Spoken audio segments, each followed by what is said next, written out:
Hello friends, welcome to my Nataraj classes. हमने पढ़ा था सोर्सेस ऑफ एनर्जी।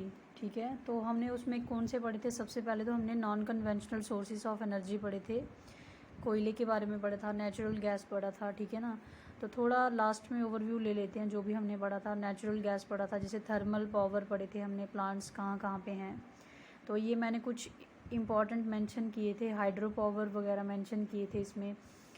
तो कोल माइनिंग के बारे में पढ़ा था। ये सब क्या है हमारे, ये सब जो हैं हमारे ये कन्वेंशनल सोर्सेस ऑफ एनर्जी हैं। ठीक है, देन हम पढ़ेंगे non conventional sources of energy.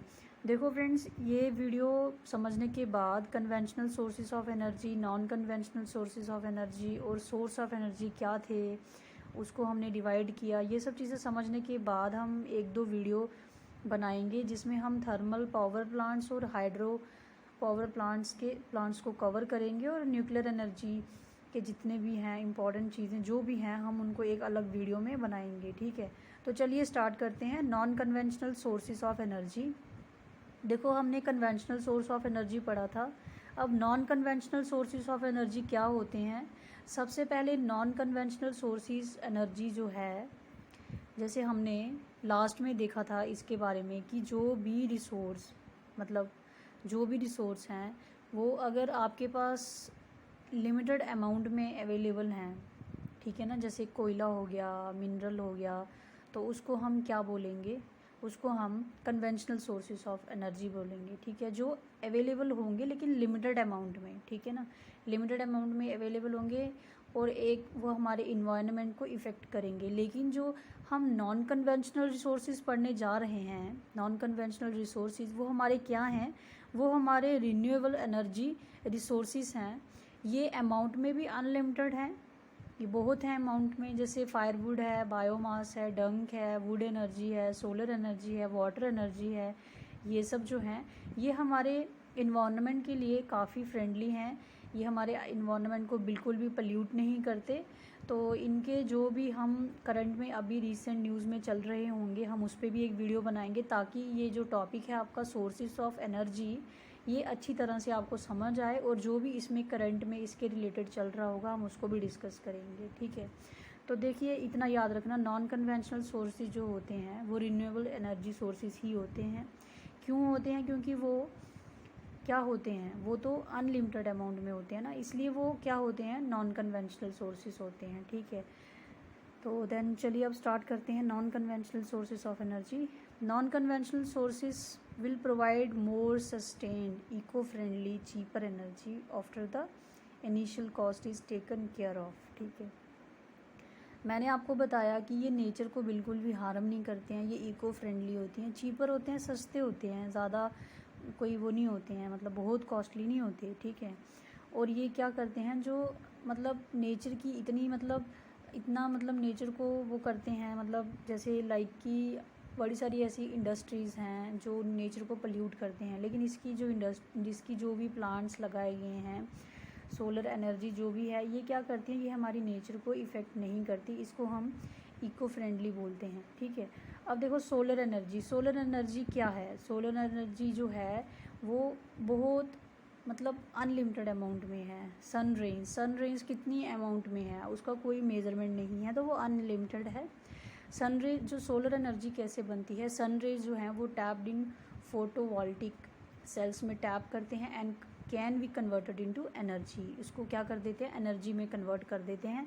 आपने देखा होगा पहले बड़े सारे लोग सोलर एनर्जी की लाइट यूज़ करते हैं, उसको दिन को धूप में रख देते हैं और रात को उसकी लाइट यूज़ करते हैं, और उसको हम क्या बोलते हैं? Solar energy. ठीक है, सोलर जो एनर्जी है इज़ 7% मोर इफेक्टिव देन कोल और ऑयल बेस्ड प्लांट्स। ठीक है, ये 7% ज़्यादा इफेक्टिव है कोल से और ऑयल बेस्ड प्लांट से, and 10% more effective than nuclear plant से भी 10% मोर इफेक्टिव है ना। देखो, ये जो हमारा सन है, जितनी एनर्जी इसके पास है उसके कंपैरिजन में इतनी एनर्जी मतलब रेयर अर्थ में भी नहीं है। ठीक है, जो रेयर अर्थ्स होते हैं जहाँ से हम न्यूक्लियर प्लांट जहाँ पे लगाते हैं, जहाँ पे न्यूक्लियर फ्यूज़न वगैरह बनते हैं, बॉम्ब बनते हैं, वहाँ पे भी नहीं है। Solar energy used in appliances. अब सोलर एनर्जी जो है उसको कहाँ कहाँ यूज़ किया जाता है? इसके कुछ अप्लाइंसेस हैं like heater, crop dryer, cookers etcetera. ठीक है ना। तो देन उसके बाद अब एग्जांपल में आप देख लीजिए, गुजरात है, राजस्थान है, has greater potential for the development of solar energy. Gujarat और राजस्थान एक ऐसी स्टेट हैं जिनके पास बहुत क्षमता है क्या करने की, डेवलपमेंट करने की, विकास करने की सोलर एनर्जी की, ठीक है। देन उसके बाद आ जाता है आपका विंड एनर्जी। विंड एनर्जी जो है द मैकेनिज़्म ऑफ एनर्जी, इसमें जो मैकेनिज़्म है एनर्जी कन्वर्जन का, जैसे हमने उसके ऊपर समझा एनर्जी को जो कैसे कन्वर्ट करते हैं सोलर एनर्जी में, तो इसमें क्या मैकेनिज़्म रहता है एनर्जी का। The mechanism of energy conversion from blowing wind is simple, ठीक है। जो kinetic energy of wind, wind की जो काइनेटिक एनर्जी होती है थ्रू टरबाइन, जो टरबाइन होती है, पंखे लगे होते हैं ना, आपने देखा होगा, turbine is converted into electrical energy. Turbine जो पंखे होते हैं वो काइनेटिक एनर्जी को किस में कन्वर्ट कर देते हैं, इलेक्ट्रिकल एनर्जी में, ठीक है।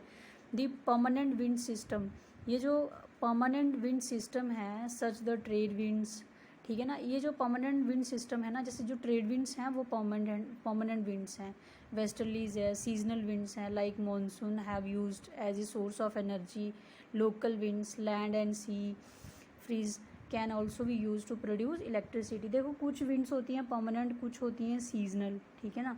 परमानेंट में आपकी विंड्स आ गई जैसे ट्रेड विंड्स हैं, वेस्टर्लीज है, कुछ सीजनल होती हैं, कुछ मानसून होती हैं, ठीक है ना, जैसे मानसून विंड्स भी होती हैं हमारी इंडिया में स्पेशली, ठीक है। India has started generating wind energy, India ने स्टार्ट किया है क्या जनरेट करना, विंड एनर्जी को।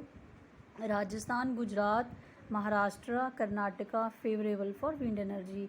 विंड एनर्जी के लिए क्या क्या स्टेट फेवरेबल हैं और क्यों हैं, क्योंकि यहाँ पे हो सकता है यहाँ पे सीजनल विंड अच्छी हो, मानसून विंड अच्छी हो, जहाँ तो यहाँ पे ये जो स्टेट है राजस्थान, गुजरात, महाराष्ट्र, कर्नाटका, ये क्यों फेवरेबल है, क्योंकि इन ये जो स्टेट्स हैं ये हमारे कौन से मतलब सागर के पास हैं, जैसे हमारी मतलब ईस्ट वेस्ट है, ठीक है ना।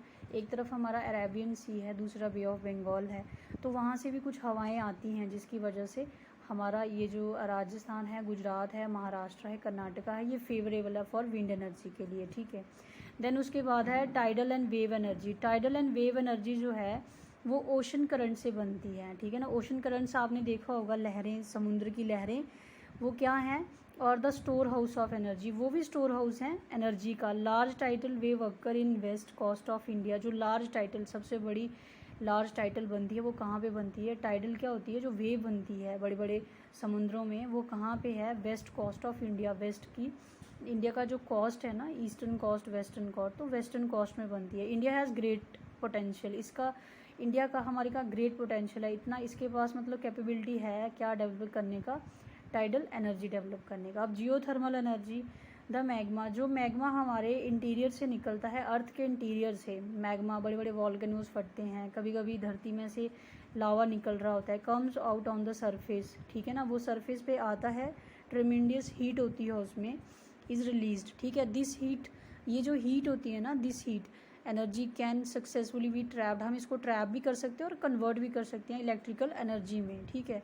इन इंडिया, इंडिया में क्या है, geothermal energy plant has been commissioned at Manikarnika, Manikarnika place है, सॉरी, इन हिमाचल प्रदेश में, जहाँ पे इसको क्या किया गया है, कमीशन किया गया है, किस प्लांट को, जियोथर्मल प्लांट को। अब बायो एनर्जी क्या होती है, लास्टली बायो एनर्जी बहुत इंपॉर्टेंट है। Bio energy refers to energy derived from biological products which includes agriculture residues, municipal industries and other waste etcetera.